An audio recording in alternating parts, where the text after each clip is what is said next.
Hi, I'm Rosina and I am a crochet designer. In this tutorial, I'll show you how to select your colour palette.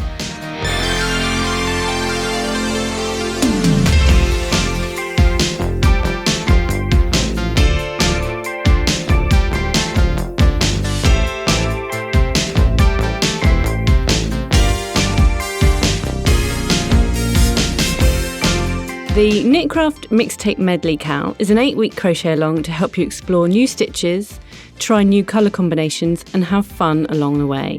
The blanket is great for a beginner who wants to build on their skills or for a more advanced crocheter who loves exploring new stitches and colour combinations. If you enjoyed these videos, don't forget to like, subscribe and hit the bell icon to be notified of future videos.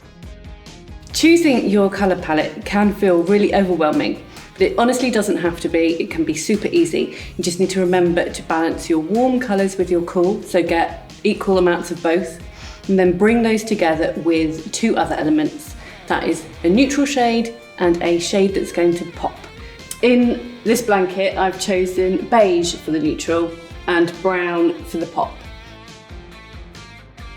It can be those colours, or you could choose maybe grey for your neutral, or maybe navy for your pop. To customise your blanket, it's just thinking about how many stitches you want to add or take away. This blanket is multiples of 36 stitches, so that's what you've got to add or take away. If you're making your blanket smaller, you might want to think about which sections you don't want to add, because there'll be too many. So just think about which ones are your favourites and add those. For more techniques and inspiration, head over to hobbycraft.co.uk/ideas.